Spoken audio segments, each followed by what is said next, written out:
Public.com presents The Rundown, your daily market update in under 10 minutes.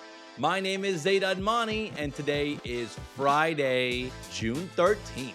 In today's episode, we'll tell you how global markets are reacting to increasing geopolitical tensions in the Middle East. We'll also tell you about the huge investment that Meta just made to improve their AI. Then stick around to the end of the show for listener questions. I really like the one about Apple. We got a great show for you today. Let's go.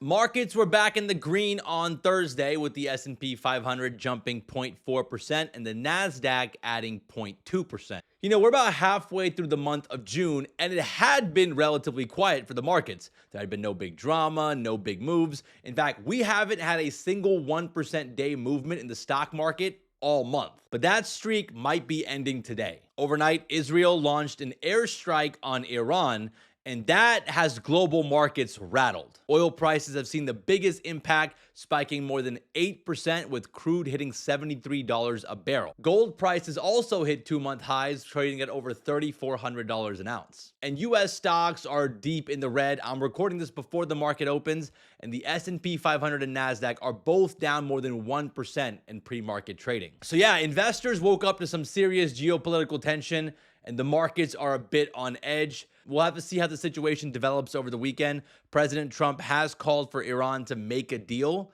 so we'll see what happens. Maybe boring wasn't so bad after all. Let's run through some headlines.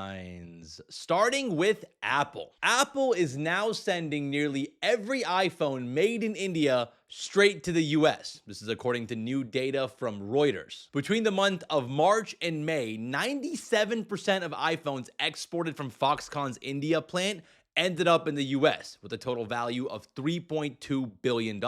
Just to give some context here, last year, only about half of India-made iPhones were US bound. The rest were spread out across Europe, countries like the UK, Netherlands, and Czech Republic. So Apple has really diverted all their India production to the US. In fact, Apple has already shipped more iPhones from India to the US in the first 5 months of this year than all of 2024. And there's a very simple reason that Apple is doing this. It's tariffs. See, Apple is trying to sidestep the steep tariffs President Trump slapped on China. Tariffs on Chinese goods can go as high as 55%, while India only faces a baseline 10% tariff for now. So this move by Apple to ship all their iPhones made in India to the US makes a ton of financial sense. It's going to save them a lot of money on tariffs. But Apple could face more heat from President Trump for doing this. In fact, Trump has already called out Apple back in May for manufacturing more in India, telling Tim Cook that he wants Apple to make iPhones in the US and not in India. So we'll see if President Trump tries to close this loophole, or if Apple just doubles down on India. Personally, I don't think we're getting iPhones made in the US anytime soon.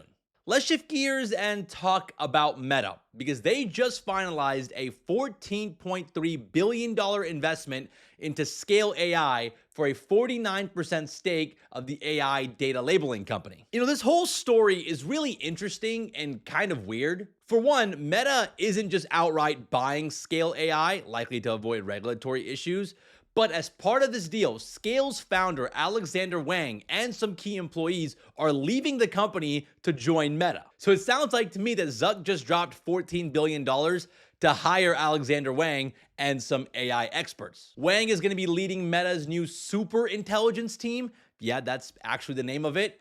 And he's going to be helping Meta build out Llama into something that resembles artificial general intelligence. And it just goes to show you that Zuck is really serious about AI. He handpicked Wang for this role after Meta's Llama 4 launch got a lukewarm reaction from developers. So he's hoping that Wang can turn things around. We'll see if this hire pays off, because $14 billion is a lot of money. Even people in the AI space are kind of confused by this move, especially since Scale AI and Alexander Wang aren't really known for cutting-edge AI research. Scale AI is known for organizing data. They're basically the janitors of the AI world. They help companies like Meta, OpenAI, and Google clean, tag, and structure data so they can use that data to train their AI models. So I was kind of confused that Zuck wants the founder of that company to lead his super team, or whatever he's calling it. So again, weird move by Zuck. He's throwing more money around than the Phoenix Suns, but it's hard to bet against the guy. On a side note, how awesome must it be to be an AI engineer right now? I mean, some of these AI engineers and researchers might be making Bradley Beal money right now. It's a little NBA reference for my hoop heads out there.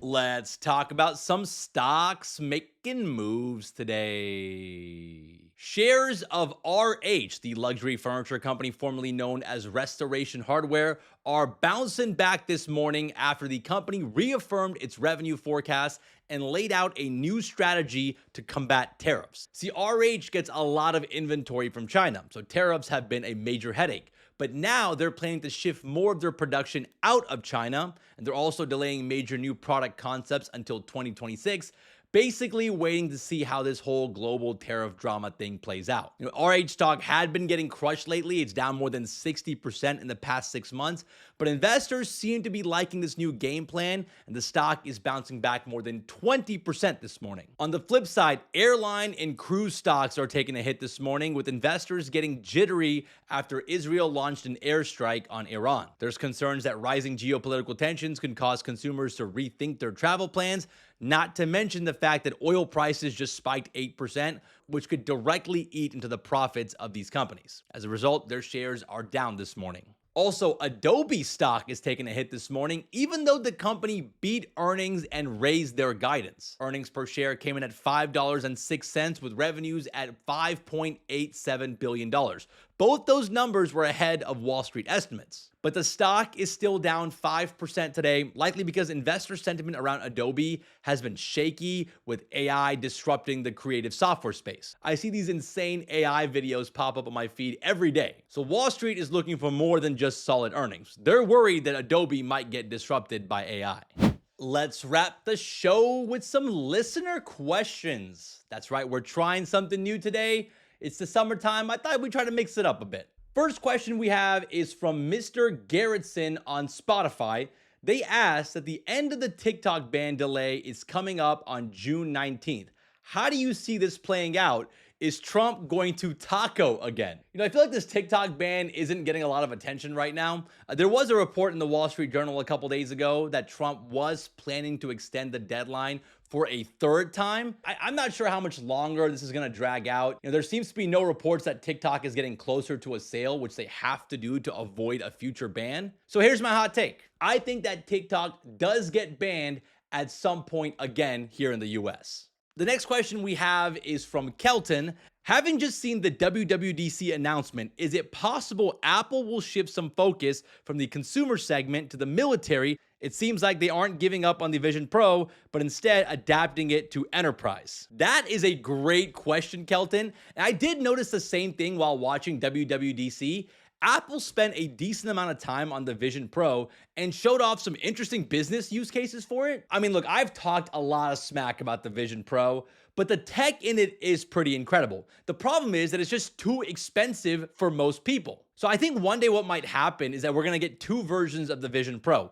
A cheaper one for consumers that strips out some of the super high-end stuff, and then we'll have a pro version for businesses. And then maybe one day Apple might make a combat version too for the military, because you know who doesn't care about price tags at all? The US military. All right, we'll do one more question. This one is from Augustia. Can you explain more about stablecoins, and can you advise on Circle stock? Well, unfortunately, I can't comment on specific stocks and whether it's worth buying.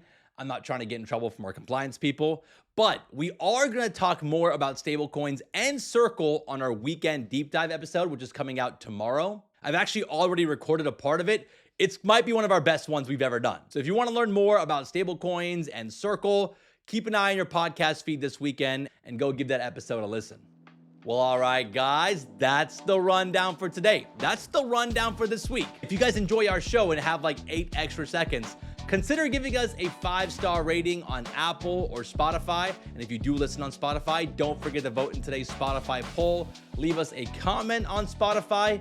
All that engagement really does help us out, and it helps other people find the show. Also, let us know in the comments if you guys enjoyed listener questions, if you guys want us to keep doing that moving forward. Thank you guys again for listening. Shout out to Mike and Connor for all the help behind the scenes. And we'll see you guys back here this weekend for the deep dive.